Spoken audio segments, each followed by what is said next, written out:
आज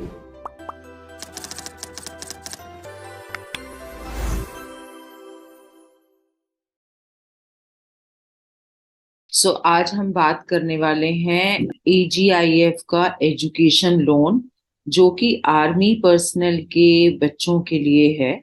तो सबसे पहले हम बात कर लेते हैं कि ये एलिजिबिलिटी क्या है, इसकी कौन कौन ये लोन ले सकते हैं, सो दैट वही लोग इसी के लिए अप्लाई करें।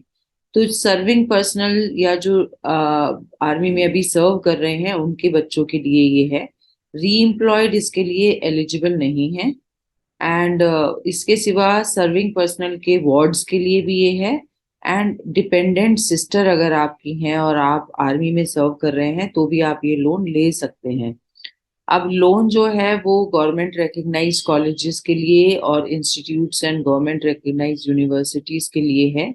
और किसके लिए है? ये under graduate, post graduate and professional courses के लिए ये लोन है।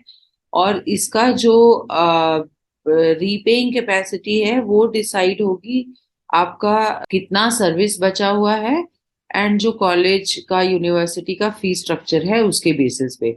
मैक्सिमम अमाउंट आप 10 लाख तक ले सकते हैं और जो रेट ऑफ इंटरेस्ट होगा वो 7% होगा।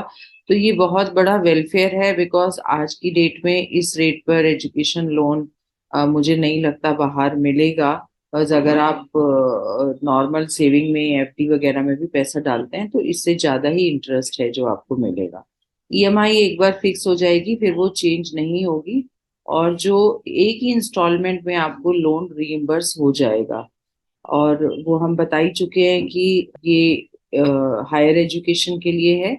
और ये हायर एजुकेशन के लिए इंडिया एज वेल एज बाहर की भी अगर किसी यूनिवर्सिटी में आप पढ़ना चाहते हैं तो वहां के लिए भी एप्लीकेबल है। अगर आपका रिटायरमेंट, रिलीज या इनवैलिडमेंट हो जाता है इससे पहले कि आपका लोन रीपेमेंट हो, तो फिर at the time of settlement जब आपका फाइनल री सेटलमेंट होगा अकाउंट्स का, सो उस वक्त जो बैलेंस अमाउंट रह जाएगा वो आपका एडजस्ट कर लिया जाएगा विद इंटरेस्ट।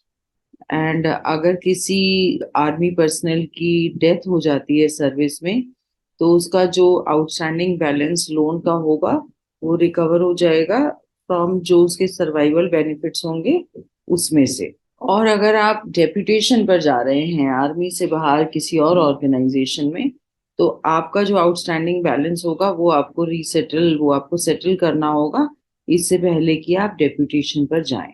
अब हम बात कर लेते हैं कि इस लोन के लिए इंस्ट्रक्शंस क्या हैं सब एप्लीकेशन सबमिट करने के। तो आप ये समझ लीजिए इंस्ट्रक्शंस, फिर मैं एप्लीकेशन अपलोड भी करूंगी डिस्क्रिप्शन बॉक्स में। सो एप्लीकेशन आपको ब्लॉक कैपिटल लेटर्स में करनी है फिल, और ये हैंड रिटन होगी जिसमें आप black ball point pen use करेंगे। एंड जो जो बॉक्सेस आपको एप्लीकेबल हैं उसके ऊपर आप टिक का निशान लगा देंगे। और साथ में जितने भी रेलेवेंट डॉक्यूमेंट्स आपको लगाने हैं जो वहाँ पे एप्लीकेशन में भी लिखा होगा वो आप लगा देंगे साथ में। एंड ये एप्लीकेशन आप कोई भी बॉक्स को या कोई भी इंफॉर्मेशन को इनकम्प्लीट मत छोड़िएगा, नहीं तो आपका एप्लीकेशन रिजेक्ट भी हो सकता है। और ये एड्रेस है जहां पर आप इसको पोस्ट करेंगे। और जो ये एप्लीकेशन है आप उसकी सिंगल कॉपी ही बनाएंगे और वो पोस्ट करेंगे।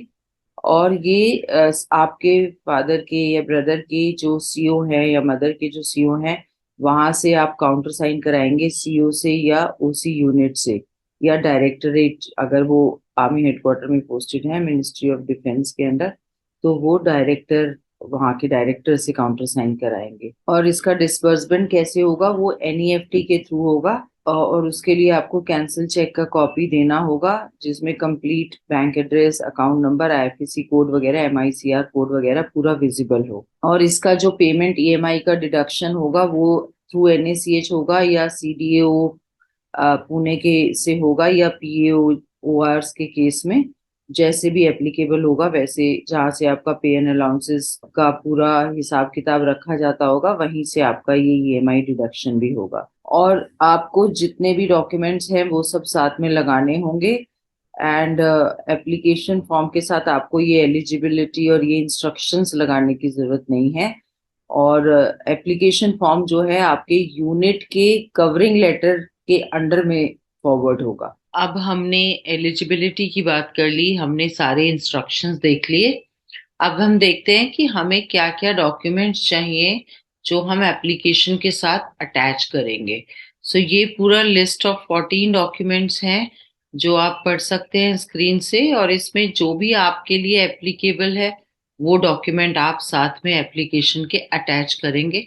अब मैं आपको ये भी दिखाती हूँ कि एप्लीकेशन के साथ जो एक अंडरटेकिंग जाएगा उसका क्या फॉर्मेट है, एंड उसके बाद मैं आपको एप्लीकेशन भी दिखाऊंगी। सो बेसिकली ये अंडरटेकिंग है जो आपको साथ में सबमिट करनी होगी, जिसमें अंडरटेकिंग बाय नंबर, इसमें नंबर आएगा जो एक स्पेशल नंबर आर्मी पर्सनल को मिलता है, रैंक आएगा, नेम आएगा, एंड यूनिट का एड्रेस, यूनिट का नाम, two set of outstanding education loan amount out of maturity balance. So ये फिर ये पूरा एप्लीकेशन का फॉर्मेट आप लगाएंगे जो कि हेड ऑफ द डिपार्टमेंट से काउंटर साइन भी होगा। अब मैं आपको दिखाती हूँ एप्लीकेशन। सो ये एप्लीकेशन है जो ऑफिसर्स जीसीयूज एंड ओआर के लिए है। ये इसका फर्स्ट पेज है। यहाँ पे पर्टिकुलर्स ऑफ एप्लीकेंट आएगा जो अप्लाई कर रहा है उसका, और ये latest passport size photo, uniform का फोटो होगा ये, या ये अटेस्टेड होगी बाय सीओसी यूनिट। एंड यहाँ पे दूसरे बॉक्स में आपने वार्ड का फोटो लगाना है जो भी दोबारा से सीओ या ओसी यूनिट अटेस्ट करेंगे। और ये एप्लीकेशन का एक और पेज है वो भी मैं आपको दिखाती हूँ। ये आपको मेरी स्क्रीन पर नजर आ रहा है, कॉलम 17 to 28। ये एप्लीकेशन का सेकेंड पेज है जो आप फिल करेंगे, और ये एप्लीकेशन अभी कंटिन्यू है। ये थर्ड पेज एप्लीकेशन का है, आपने पूरा फिल करना है। एंड अब हम चलते हैं final page of the application जिसमें डिक्लेरेशन है, फिर एप्लीकेंट का सिग्नेचर है, काउंटर साइन होगा ये सीओओसी यूनिट से। So I hope this video will help you and you will apply for loan जिसको जरूरत है अपनी रिक्वायरमेंट के हिसाब से। Please keep sharing and liking the video for the benefit of other students also.